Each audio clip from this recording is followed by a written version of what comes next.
Hey, are you ready to grow your business? You have checked out the number one resource for business leaders, entrepreneurs, startup founders, and managers.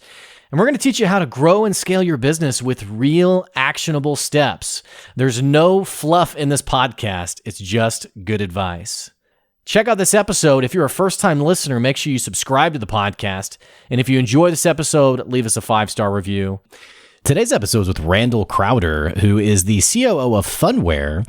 He's also a lifetime entrepreneur. He's got an incredible story of his business resume in terms of just the amazing things he's done in the VC world and the startup world, now helping run a publicly traded organization. Incredible guest. You're going to love this episode. Stay tuned. Here comes your good advice.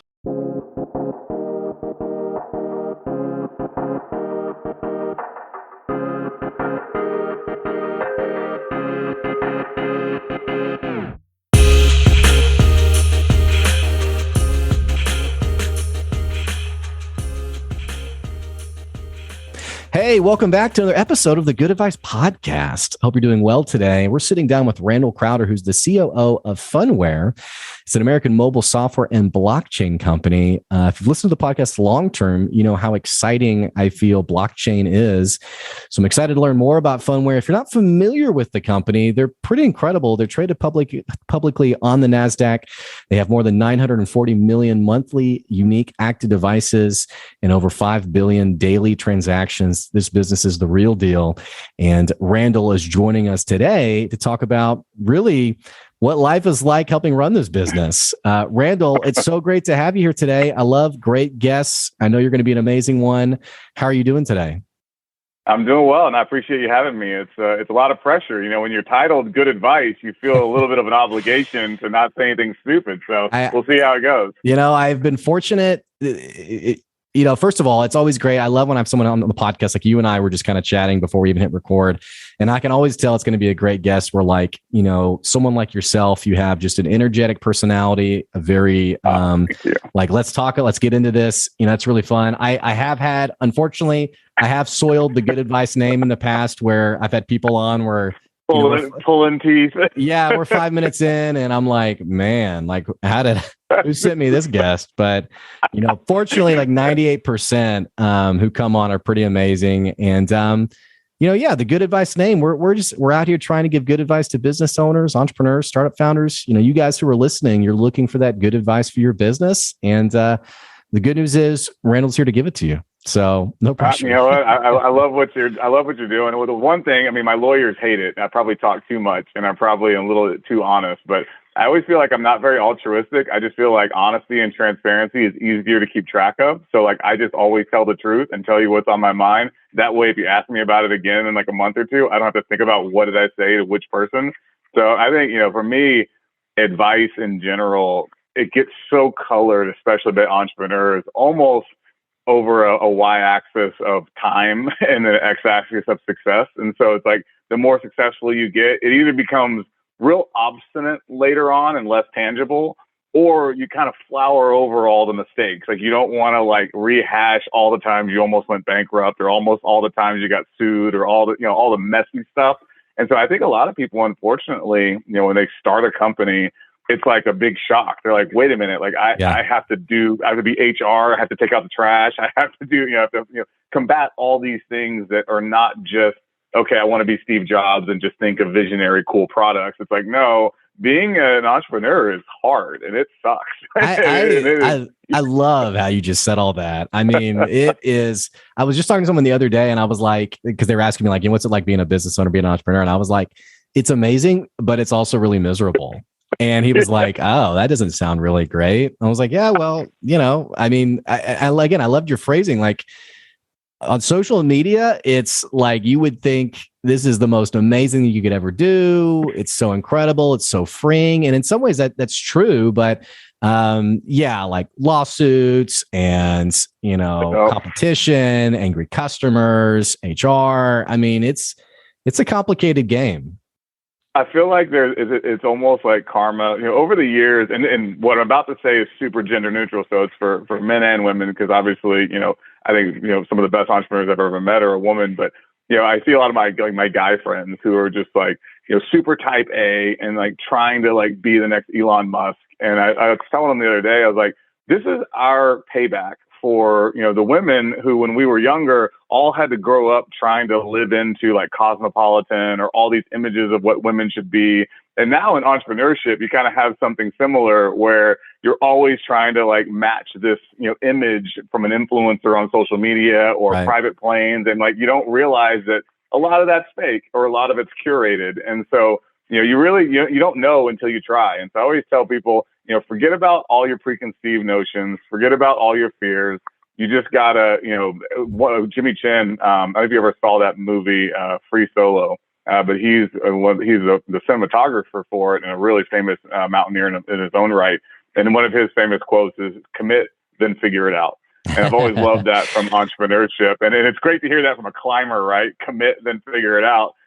Especially when you're doing a lot of free soloing, without any, safety gear. And so entrepreneurship's the same way. Forget about what you see on social media. Forget about, the motivational quotes. You just got to start something, plant a flag, and then figure it out because it's going to change, the minute you hit first contact. Yeah, it makes me think of another quote, and I can't place it. But it is basically, if you aren't embarrassed by like the first iteration of the first version of your product, you release too late.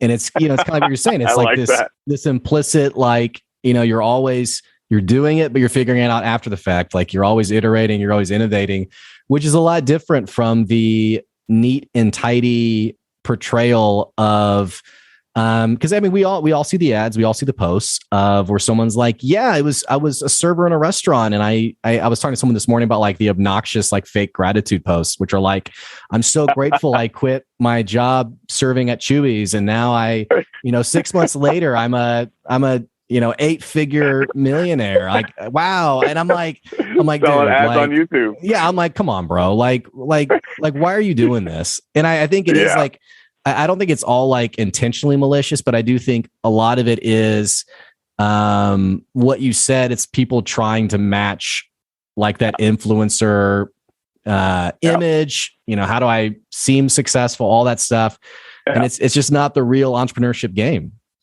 Yeah, no, it really isn't. It's the person at 1 o'clock in the morning, selling books on real estate, and like they're not making money on real estate, they're making money on books. And so, I think but at the end of the day, if there's something is still happening, it's like, the Nigerian email scammers, it's like they're still doing it. So it's like it must work enough times that they still, find it's profitable to do it. And so I think, it is up to the entrepreneur, and that's part of the journey, right? You need to make mistakes. You need to start companies with the wrong people. You need to have falling outs with your friends who you thought would make good business partners. Yeah. You got to get sued. You got to, there's just things you need to do to kind of just, toughen your skin and understand, what it really is to be a business owner. And so, you just got to get started, start making mistakes. That's the fun part. Randall, I love how comfortable you are with like the pain of entrepreneurship. Because like for me, like I envision like, like my first year of business and like being in a ball, like in my bathroom and just like, what is wrong with me? And like it just seems like you're so comfortable with the pain that especially those of us who are listening who are like, and I'm going to group us all into entrepreneurs, but I'm also speaking to those who've kind of transcended like the sexy title and like they're 3, 4, 5 years into running a business.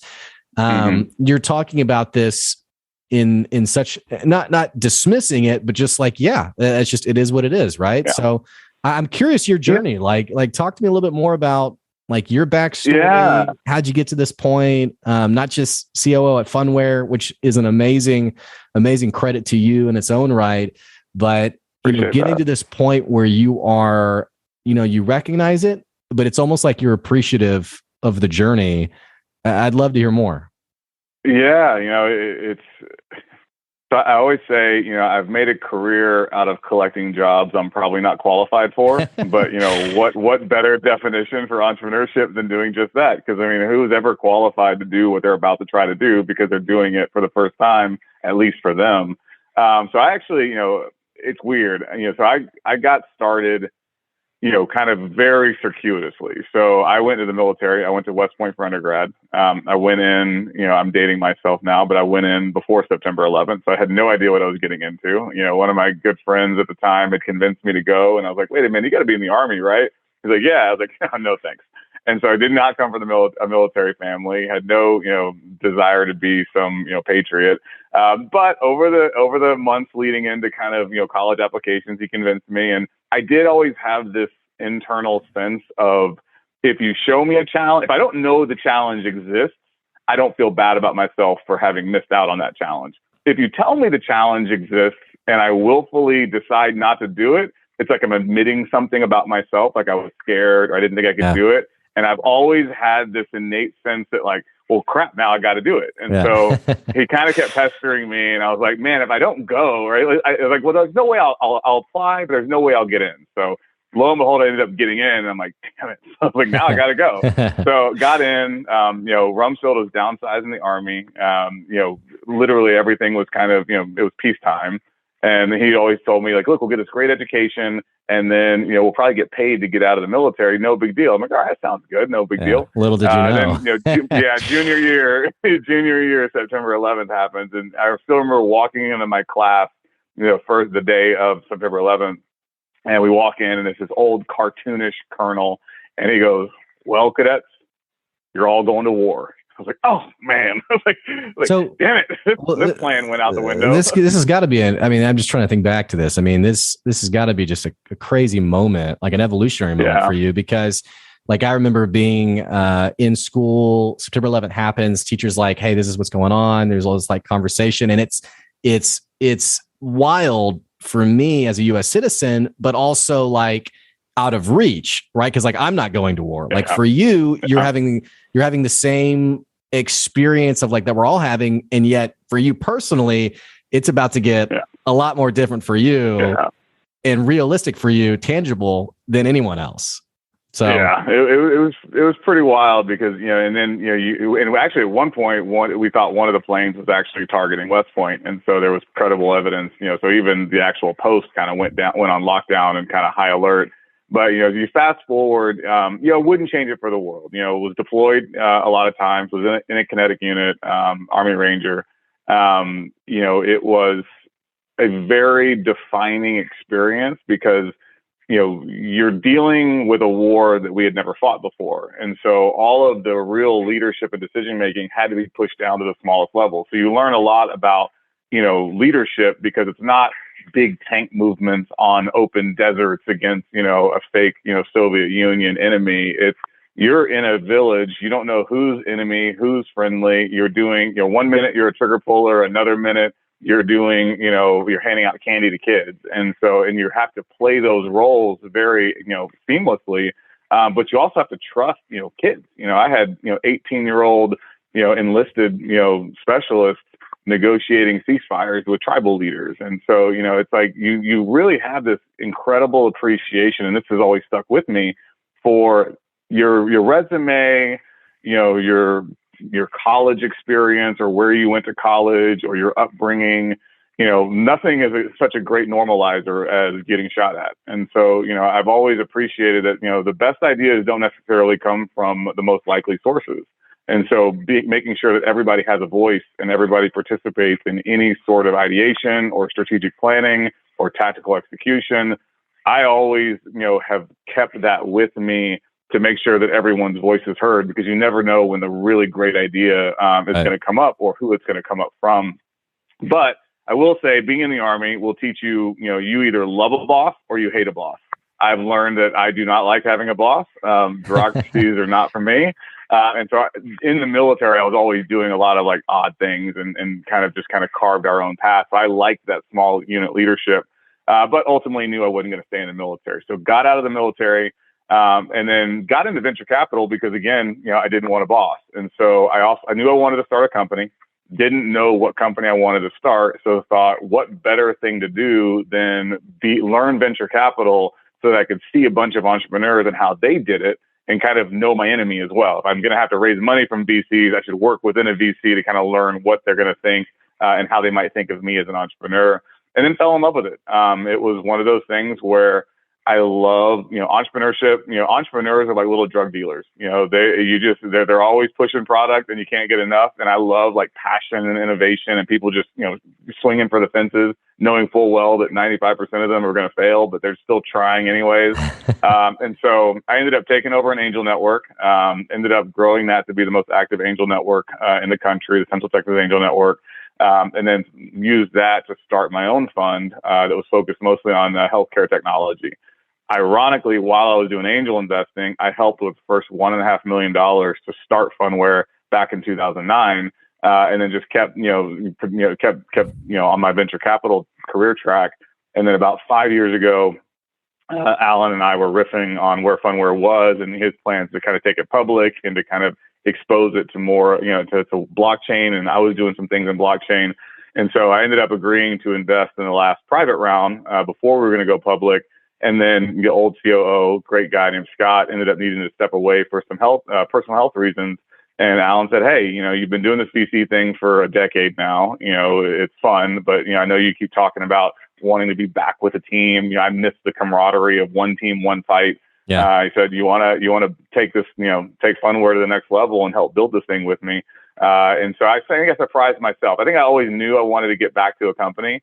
But it would take a very special company solving a big enough problem for me to want to do it. And, when you kind of mentioned it, it was a no brainer. I was like, absolutely. And so it's been a wild ride ever since. What's it like, you mentioned, kind of like getting bogged down with like the bureaucracy of the military. And, it feels like in entrepreneurship and especially like in the startup world, it is very exciting and ambitious. And, you have your seed funding and then you move on to series and it's like, oh my gosh, like we're getting investors. Like this is incredible. And I have no experience in this, by the way, but I just, my perception is like, once you become publicly traded I envision like a lot more inflexibility and a lot less agility. So like, what's it like navigating that at the scope and like the space that you guys are in? I mean, does it bog down your entrepreneurial spirit? Is it, what's it like? It's a great question. So I think they're not mutually exclusive. And so I find that most entrepreneurs, or not most entrepreneurs, a lot of entrepreneurs punt the stuff that they don't really want to do. And you can get by doing that until you can't. So it's the entrepreneur who says like, okay, I want to start a company. I want to bootstrap it, right? Because that's what everybody tells me to do.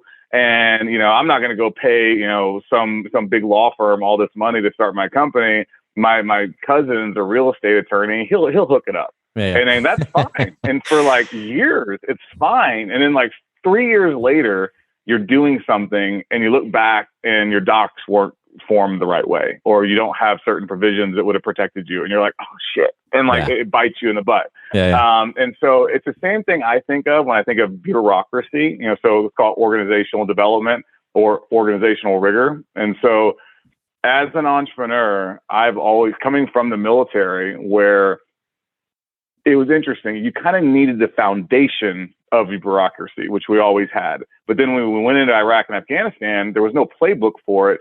So while I was super excited and glad that the bureaucracy of supply chain and, the bureaucracy of, certain things that would support us in theater was there, once we went outside the wire, it was very entrepreneurial. We were making stuff up as we went. I kind of look at, entrepreneurship now the same way. Like you need good best practices. Like you need a good CRM, you need a good, ERP, you need a good, you need good discipline around what you're building so that you can ideate, so that you can do product management. Anybody that's ever done product management will tell you, who's your dev manager? Do you have a program manager? Do you have a product manager? Like who's managing the stories? Who's managing the research? Do you know what to build? And you can't just be like, hey, I think we should go do this because that's the fun stuff to do. Like you need that rigor so that you don't make mistakes that cost you more later on down the road. So now being a public company, I actually love it because I have so much great discipline at the organizational level, which you could probably consider bureaucracy. There's a lot of bureaucracy around what we do with HR. There's a lot of bureaucracy around what we do with finance. Mm-hmm. But that bureaucracy and discipline gives us a platform to build all the products that we're building and ensure that we're not, missing the forest through the trees, if you will. And so I love it. And now, having those resources and people coming from, venture capital, but then not having, always doing startups. I was doing mostly seed, Series A, Series B, where you didn't have a lot of infrastructure. It's really cool to now have, great infrastructure, great people. And so when I have an idea, they call me the good idea fairy. I'll have an idea around one of our products, and then immediately to see my team spin up design, spin up storyboards, spin up, what would the engineering kind of Gantt chart look like? How do we prioritize features? When can we actually deploy this? How are we going to QA/QC it? Like, it's cool to see all that just work. And so similarly, in the military, hey, we're going to go invade this country. All right. Now, all of a sudden, all these things and all these wheels have to get, spun into motion. If you don't have that as an entrepreneur, you're going to fail. You have to have it. I love that insight, because I think a lot of times people get into entrepreneurship because it's like they're embracing like this creativeness within them, like this, It's this passion that's linked to creativity, and like, your imagination is running wild, what all could happen, like where could this go one day? And then someone like yourself who says like, well, hey, like, how are you structuring this? How are you organizing this? Yeah. And I've had this conversation with lots of people. And sometimes the pushback I get is, oh man, you're being a downer on my creativity. Like, you're really, you're really bumming me out. And it's like, you really need a little bit, because I think the reason for it is a lot of us have left like the corporate world to do entrepreneurship. And so sometimes it feels corporate to instill those things. But I think you're 100% right. At some point you need that. And I love the phrasing you use, that rigor, that organizational rigor, that discipline to be able to scale, to grow, and what have you. Since you were running an angel investing network, I'm curious, like, did you come across startups that, they were looking for investing, but they were resistant to, creating that structure, creating that foundation? Or do most people, once they get to the point of funding, are they pretty open to, whatever systems we need to put in place, we'll do it? Yeah. More often than not, I probably see it's not a chosen resistance. It's just a function of experience. It's just a function of punting all the hard problems. Like, you just say like, all right, well, I'll get to that, and I'll get to that, and I'll get to that. And again, you can manage that. You can spin those plates. And sometimes it never bites you in the butt, but when the wind starts to blow, spinning too many plates gets real chaotic. And so it's cool when it's all still.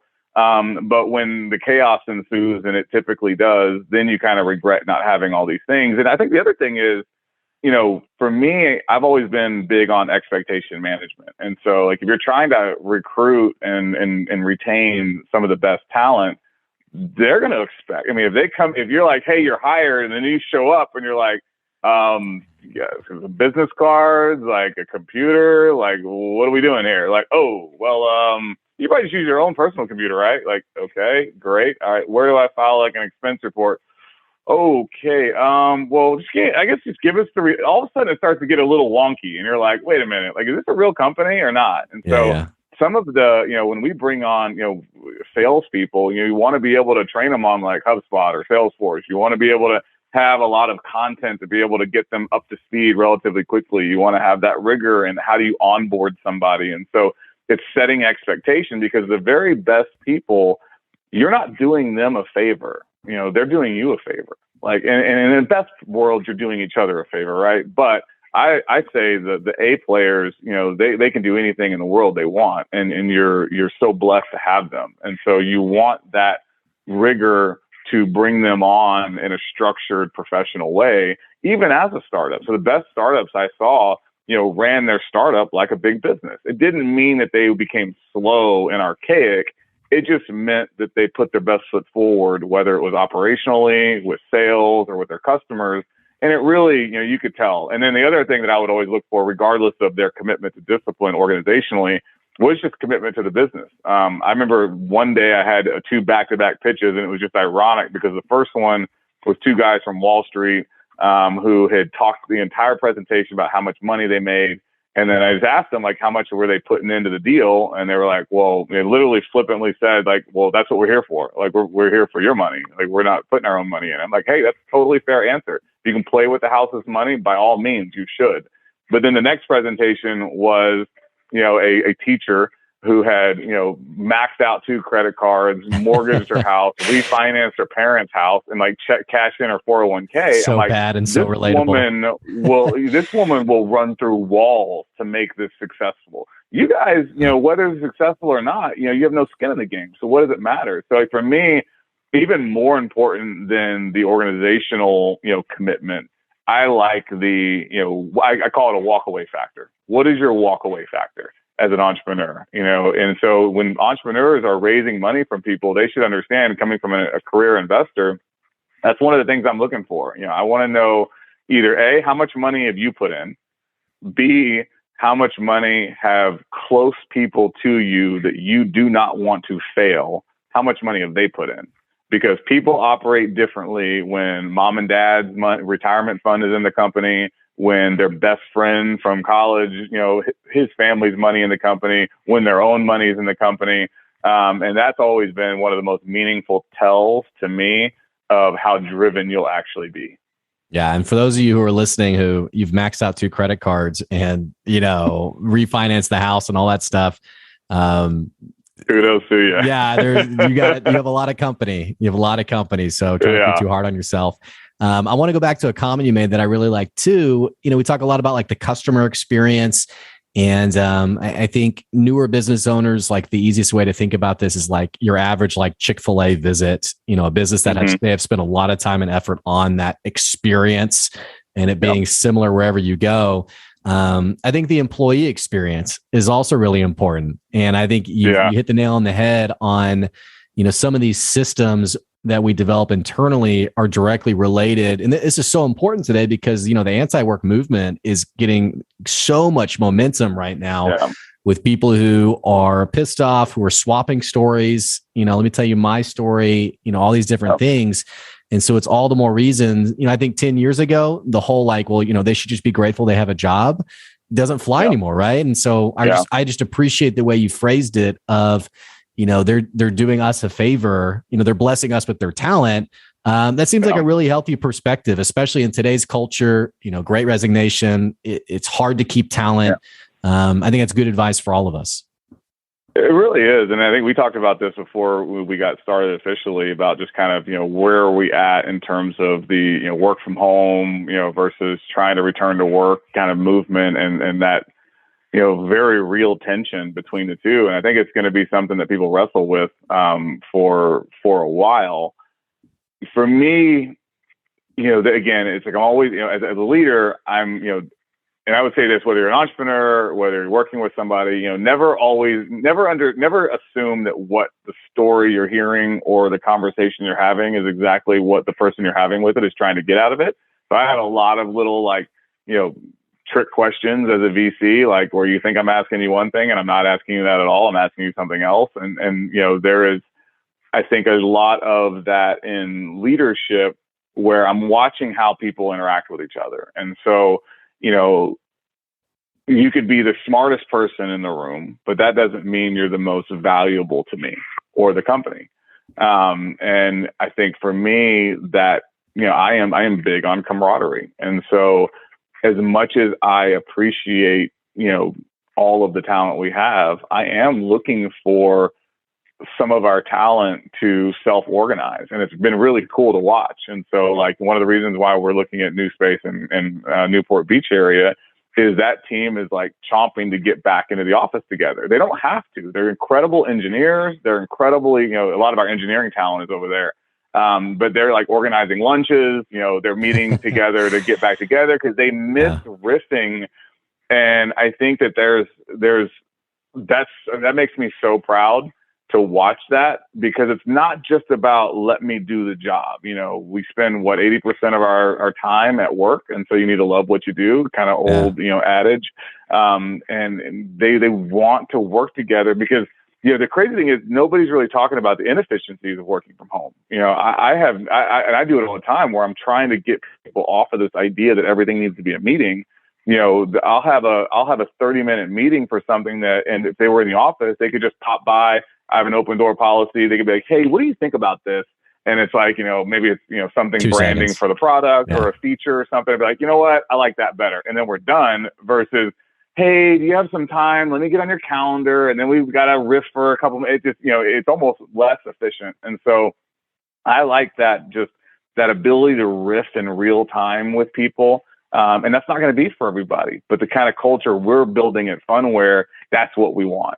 We want people who are asking us, hey, when are we going to get back to the office? Not, hey, I'd really like you to come in on Mondays, Wednesdays, and Fridays. And so my goal is going to be to try to create, really great environments for people to be at their best, and have access to systems that make their job more efficient. Yeah. So that commute becomes something that is, they're okay. It's like, look, I'll feed you. Come in. We're going to have, catered food all day. So at least you don't have to cook breakfast and lunch. And, you want to bring, we'll have a dog run. So you want to bring your dog, bring your dog. So, we're going to try to make it, a place that it's not about, I'm avoiding health or I'm avoiding the commute. It's like, I can't wait to get to the office to build something great together. Yeah. That's really special. And I think the intentionality you're giving, it says a lot to, a lot of people, culture's like the afterthought. And one of the things that I've been talking a lot about, some of my customers and on social media has been, culture has to be now. This was true a few years ago, but all the more now, it has to be a deliberate strategy, like just like a marketing strategy, whatever else. It can't be an afterthought. And it's exciting to hear about what you guys are doing and some of your where your mind is. I appreciate it. Randall, we're running out of time. Tell me, I'll ask 2 questions. We didn't really talk about Phunware, which I apologize. Sometimes people come on and I'm like, man, this person has so many great insights. It's easy just to run wild with just, their insights and perspective.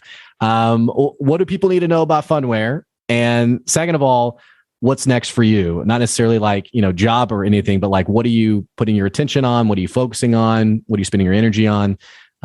Those 2 questions, and we'll wrap up. The good answer is it's one and the same. It's Phunware. So, from a high level perspective, we started kind of the mobile movement, if you will. So we started Phunware in 2009. We built the first NASCAR app. We built the first NFL app. We built all of Fox's mobile application portfolio. So we were really good at building mobile ecosystems for millions of customers. Now it's no longer good enough just to have a mobile application. Everybody's wrestling with, how do I deliver what I call contextual engagement? Some people call it digital transformation, but it's this idea of how do I get the right content for the right person on the right screen at the right time in the right place to drive profitable behavior. And so what we're doing now is using mobile to tech enable user experiences at smart venues. So hospitals, hotels, luxury residential buildings, even workplace, since we were talking about workplace, I want to turn your mobile phone into a mobile concierge. So we license mobile software to do just that. And so, whether it's not, so we do these really immersive maps so you don't get lost on property. You can book amenities, you can, call valet, you can, book conference rooms, whatever your unique experience is, we put it all at your fingertips, using a mobile device. So it's really cool. Kind of, Minority Report type stuff. So if you've seen Minority Report with Tom Cruise, when he's walking through the mall and the holograms are popping up and the advertisements it's customized to each person. Exactly. Yeah. That's so cool. That's what we do.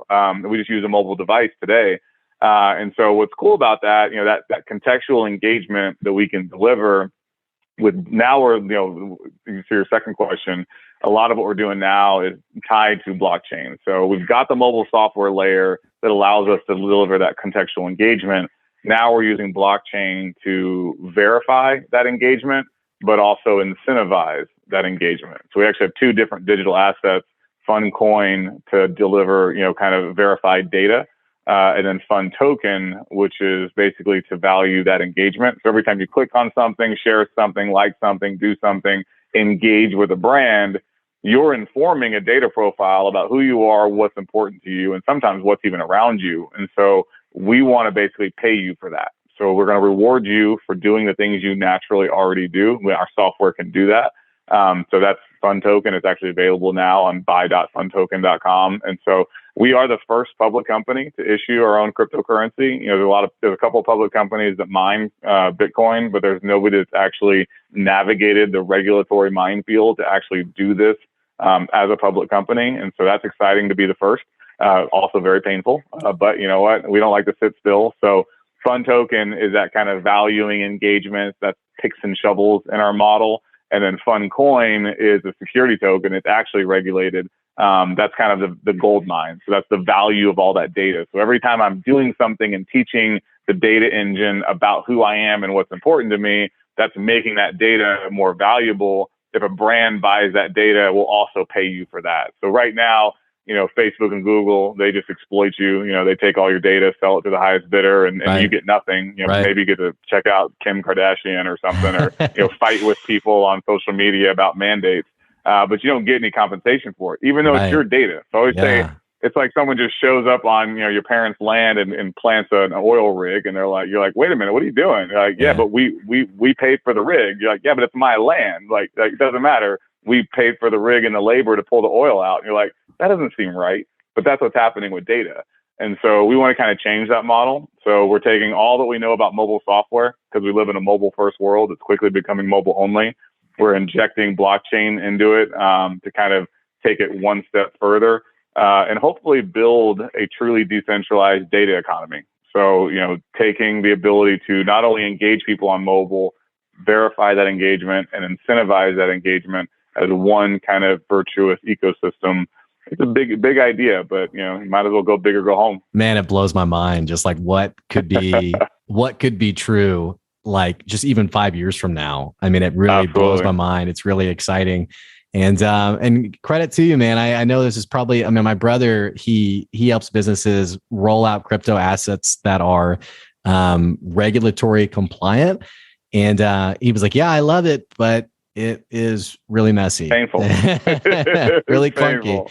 So I think when it was the Wild West before the SEC got involved, I think a lot of people were loving it. And now they're like, oh man, I can actually get in trouble for this. So I better, it goes back to your original comment. I'm like, you had your brother realtor, put some documents together. Then all of a sudden you're like, okay, that wasn't kosher. And now it's not so great. So, and therein lies the opportunity. It goes back to what we were talking about, the bureaucracy, doing things right so that you can do things better.